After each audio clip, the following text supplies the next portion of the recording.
Make sure you guys hit the subscribe button if you guys are enjoying the content that we're throwing up. And make sure you guys hit the like button if you enjoy the video.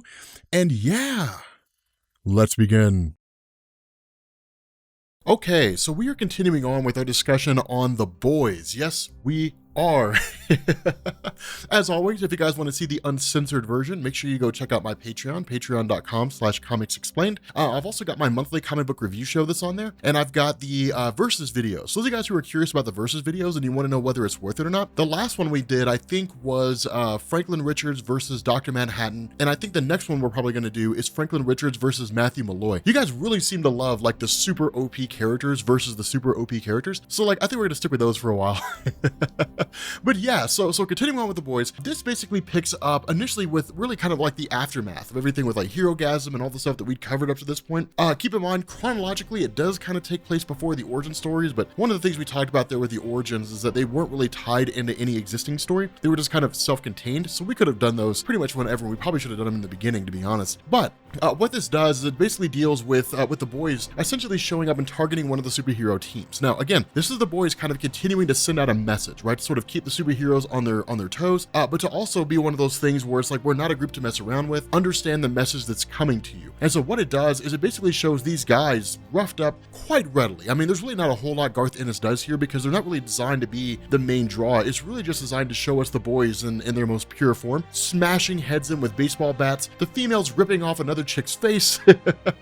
I mean, it's pretty gruesome and it's pretty extreme, but it's just designed for the purpose of sending a message. That's really all it's designed to do. And this is the reason why the boys are so dangerous, right? We talked about this before on multiple occasions when we've discussed the nature of the boys, right? I mean, they are a clandestine team in so much as they're hard to find, but they are well known by the Seven, right? They've had dealings in the past and things like that. Homelander knows exactly who these guys are. And so it's one of these things, because the question that people kind of ask, and it's something easy to forget, but one of the questions people ask is, why don't they just kill the boys? And again, it all really kind of comes down to the information they have. And we'll talk about that here in a little bit once we get to that appropriate section. But what it does is it jumps over to kind of like the marketing side of Vought American. Now remember, unlike the TV show, Vought American isn't really as on the nose in the comic as they are in the TV show. In the TV show, you kind of get like Vought American right there front and center, and you pretty much see them for what they are. In the comics, they're kind of like this clandestine organization that exists out there, and they're just the ones that are essentially in charge of the money when it comes to the various superheroes. The ones that write their stories, they construct how their comics are going to function, all that kind of stuff. They're really like the marketing side of things. But for the most part, up to this point, we don't really know much about them, their inner workings, how it all functions, or anything like that. So that's something that I wanted to kind of point out. A lot of you guys have asked questions over the course of the videos, like, why aren't you covering what goes on with Vought American? Because we don't really know, right? The comics, Vought American functions differently, or at least is shown differently in the comics than it is in the TV show. And I just kind of wanted to point that out for some of you guys who were asking that question. But one of the big things that goes on here is that Vought American has really sort of come in with the notion of saying, hey, like, we're going to basically assign new costumes to everybody, right? Like, everybody gets new costumes, everybody gets new outfits, and everybody gets new origins. This is explicitly in response to the fact that the boys took out the G-Men. If you guys remember our last video on that,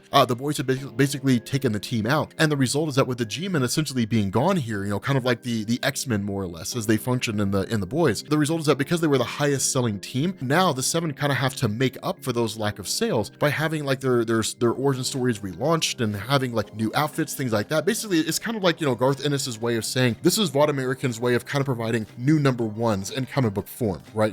For most of you guys who have been reading comics for a while, you know that new number ones always sell more than anything that's not a number one, that new origin stories always perform well. And Vought American's well aware of that, both in terms of the superhero comics as they're being sold within the story, as well as how the public perceives superheroes, right? So when Vought American comes out and says, hey, everybody, like, we've got updated origins for everyone, and the Seven go out there and they basically parade and they tell their new story or some part of their story that nobody knew before, it's very titillating. And a lot of people are really interested in that kind of stuff, right? They want to know as much about the superheroes as they possibly can. And so that's kind of the basis behind this. The issue that you run into here is that a lot of, not really all of them, but for the most part, the ones who have been part of the Seven for a little while are kind of like, okay, it's business as usual. We're going to change costumes. Like they sort of just go with the flow, right? Because the one rule they have there is don't mess with the money. Vought American is the one that pays their bills. Vought American is the one that gives them a place to live. And at any moment, Vought American could immediately take one these superheroes off the 7, throw them into some kind of secondary team, and then that's it, right? Some tertiary team that exists out there, and their entire career, so to speak, as a superhero would be over. And even Homelander himself is kind of getting tired of Vought American, right? He's kind of getting irritated by it and actually considers killing some of them. The result is that if that happened, Vought American would just pull the plug and the superheroes would be screwed, right? They would just kind of be left hanging, and whatever would happen would happen. And so from there, what it does is it sort of transitions over to the female who's basically given a tip, who's essentially told by her handlers, here's a target we need you to take care of. Now, remember, this is an important role to understand when it comes to the female, that much like Mother's Milk, much like Huey, the Frenchie, and even Billy Butcher himself, that while they are part of the boys and they do go on their missions to take out superheroes, they do also have a life on the side, right? They have other things that they engage in and so on and so forth. Huey's got his relationship with Starlight, and whatever goes on with these various characters, the female is a hitman for the mob, right? That's her job. She just basically kills people for the mob. And so the result is that the mob essentially tasked her with going to this location and then taking out, whoever this target happens to be, only for us to find out that it's actually Stormfront. Now, we will get an explanation on who Stormfront is. I will provide that to you guys in this video, but in the interim, at the moment, basically Stormfront absolutely wrecks the female, like literally tears her apart and essentially just like beats her unconscious. And so his ability to take on and to basically take out the female leads to her essentially, being pummeled into a coma and basically being taken out. Now, from that point, it goes directly into Starlight. Starlight, of course, having her meeting with Vought American, they're basically going around, around the offices more or less of the 7 saying, hey, here's your new origin story, here's your new costume, so on and so forth. They run up on Starlight. And this is one of the most controversial parts, because what they basically do is they say, hey, look, like we're going to give you a new costume and everything, but you're also going to get a new origin story, right? Your costume is going to be a lot more sultry because women who are drawn in very like sexually revealing clothes are very attractive to young boys who read comics, right? So we're going to have you wear this outfit. You're going to be very, very revealing in your physical appearance. And it's kind of a crazy thing to sort of come out with, because when she really turns against it and says, no, I don't want to have anything to do with this, the response of the Vought American guys is, yeah, but like that's what sells though. And it's one of these things where Vought American doesn't really care about who the superheroes are as people. Vought American cares about making money, right? It's the only thing they care about is money. And so because of that, Vought American is just one of these things where it's like, I mean, sure, you may disagree with it, but either you can be on board with it or you can get the boot and be replaced on the 7. And that's one of the things that Starlight's really been struggling with over time as part of the 7, is kind of like, how far is she willing to go, right? I mean, we've seen how far she's willing to go. And in comparison to what she did at the beginning of the story, having a sultry costume like that doesn't really seem to compare to that. It's a pretty morality shaking thing to have done, because what it does is it really forces her to come to the reality yet again that in terms of Vought American, she doesn't really matter, right? She's just a means to produce money. And really, it may be that where she came from, the squeaky wheel gets the grease. But as far as Vought American's concerned, the squeaky wheel gets replaced. And that's really kind of how she's understanding, really coming to terms with her role within the 7 itself. The other big part of this, and this is kind of a significant thing here, is that where you end up having the boys who are just sort of cutting up and they're having a conversation and so on and so forth, the Frenchie basically comes in with this sad face and then in turn tells them that the female's been taken out. Now, this is kind of a cool thing. It's one of the reasons why Mother's Milk is such an important character here, is because when they go to the hospital where the Frenchie took the female, and they're in turn kind of like, all right, let's figure out what's going on, and they're talking about the revenge they're going to get, Mother's Milk starts looking around and says, I got a question for you guys. And they say, okay. And they say, you guys notice that this is a hospital, right? And their response is like, yeah. It's like, but you don't really see anybody else here. You see a couple nurses downstairs and there's a doctor kind of roaming around, but there's not like a hospital full of medical staff, which is what you would expect. Like, if you go downstairs and you go to look for those 2 nurses that we saw when they came in, what do you think the chances are they're actually going to be there? And this is one of the coolest things, because what this shows is it's a setup. That Vought American, when they were talking to Homelander earlier, and Homelander was like, look, you guys do your thing, just don't hurt the dog of Billy Butcher, because if you do, all hell's gonna break loose. It's the one thing you don't touch that belongs to Billy Butcher. And then what Vought American essentially done was basically go to Stormfront, kind of initiate this whole thing, was they went to Stormfront, and then in turn, Stormfront took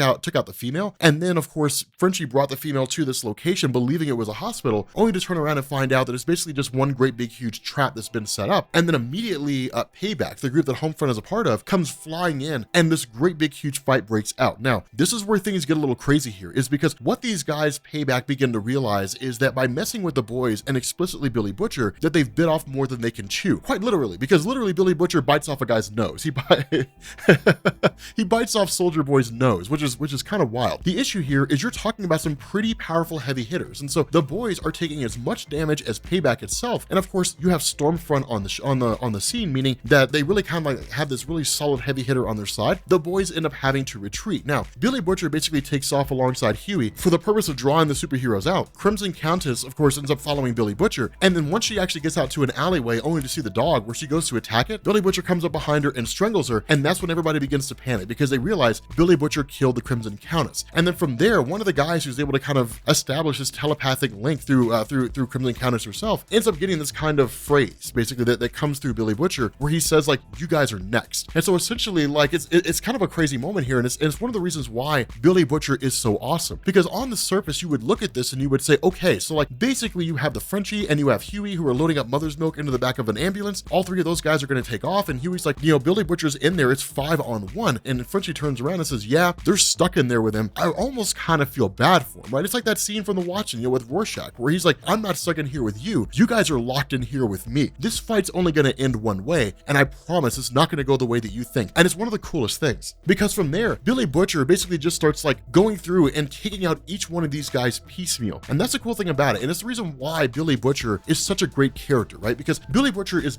more than capable of being able to handle himself. And it's kind of this thing that you haven't really seen up to this point, right? I mean, you've seen him fight and you've seen him do well and so on and so forth, but for the most part, it almost kind of seemed like Billy Butcher had this sort of skill set about him that you could kind of feel was there, but didn't really have any indication or didn't really see it actually play out. And it was always kind of the question, what happens if like Billy Butcher's the last man standing? If he's like a corner dog, like how badly is he going to lash out? And he does it in spectacular fashion. The first thing he does is grind up glass. After that, he starts going after all the various guys. And it's kind of crazy here because the first person to try to track him down is Stormfront. Billy Butcher basically grabs shards of glass, throws them in his eyes, and blinds the one eye he has left, or at least, appears to blind it, and then in turn starts going through and using guerrilla warfare tactics to take each one of these guys out. Now, this is why Billy Butcher is so smart, because the stupid thing to do would be to like go in against all of them head on, right? Like that's guaranteed death. It's a suicide run because you are really talking about like all these guys facing off against Billy Butcher, some of whom have powers and some of whom don't. They would tear him apart. But when he goes through and basically starts playing shadow games, when he starts intimidating them, trying to instill fear in them, being in the darkness, not really being able to be seen, but talking to them, and they in turn begin to kind of get nervous, it basically starts to break their willpower down, break down their confidence. It's a genius move. It's very Batman-esque, right? It's what Batman does. And so all these guys start kind of getting taken out. Like two of these guys end up making their way through the construction site, and when they turn a corner, there's a third guy there who basically been bashed through the head with a pickaxe, and it's just like just sitting there, right? So it's just like there's nowhere they can go that's safe, right? The fact that this guy died and they didn't even really know until they turned a corner and saw it, it's kind of a crazy moment here, right? Like Billy Butcher runs up on the second guy, runs up on Soldier Boy with a shovel, and then just like cracks his head, basically like cracks him over the head with it. Each one of these guys basically starts getting taken out, and where they're begging for their life, he doesn't care. He's just kind of like, whatever, it doesn't really matter. Each one of you guys is going to fall here. Each one of you guys is going to pay the price. And it's kind of a crazy thing because from there, the only person who seems to have been left standing is the guy who basically took off, which is Stormfront himself. And that's when Huey asked the question, what's the deal with Stormfront? And this is the cool thing about it. This is when we get that history. That what we learned is that with Von American messing around with Compound V, which has been around since World War II, that what had happened is that during the days of the Nazis, that basically, the Germans had taken Compound V and then in turn used it. And Stormfront was the only real successful subject that they had. The only real person who was able to actually utilize Compound V and become any measure with superpowers. The issue is he literally grew up in that German World War II environment and adopted all their mindsets. Now, ultimately, with the fall of Germany, with the Cold War initiating, different things like that, and ultimately Von American kind of rising to prominence as this supplier of superheroes and really the only major source of real Compound V that was out there, Stormfront was essentially handed over to Von American and became a part of the various superhero teams that are out there. But the issue is that when they look at that, the explanation given to Huey is this guy is no joke. Taking this guy on is no small thing. And that's really one of the things that boys realize is that if they're going to take on Stormfront, they can't play softball, right? Like they got to be in it to win it. Any shaken confidence, any shaken resolve could potentially get all of them killed. And so what they end up doing is basically launching this attack, and ultimately, like pretty much all of them seem to fall except for Billy Butcher. And that's kind of the cool thing here is because Billy Butcher is this guy with this huge amount of resolve, right? Like this desire to take out superheroes. It's the thing that drives him. And so, he's able to hold his own against one of the more powerful guys out there, which is huge. It's a big deal. Following that, you end up having Mother's Milk who gets back up. You have Frenchie who gets back up, and they jump back into the fight again. And it basically just kind of dissolves down into like this 3-on-1 situation. And they're almost kind of taunting him, right? About like the Germans during World War II. And yeah, like, you guys had the upper hand at first, and then the world turned against you and all of you fell, right? Like it's kind of a cool little thing there because what you end up getting here is basically Voss from the glorious 5-year plan and basically fights alongside the boys to take out, to basically eliminate Stormfront. But that's basically it. The whole thing essentially wraps up insofar as like once he's done and gone, like he's essentially defeated here, right? Like there is no more payback. The team is basically destroyed and eliminated. And not only that, the guy who appeared to have been running Vaught American died of a heart attack in the sauna, right? So this member of Vaught American who's been spending time with Homelander and talking to him appears to be the guy who's going to be running the show now, which is kind of a big deal because the question becomes, what role is he going to play? And so with the female still in a coma, ultimately while everybody's recovering and Huey starts snacking on a piece of candy, suddenly she wakes up, right? It's like suddenly she comes to. And so where all the boys begin to kind of celebrate the fact that the female's back now, that she's not permanently stuck in a coma, that Billy Butcher basically leaves and says, okay, I got to take care of some business, only for us to find out that Billy Butcher kept Soldier Boy alive. He's got it chained up in a room. He walks in there with a giant like butcher's knife and is like,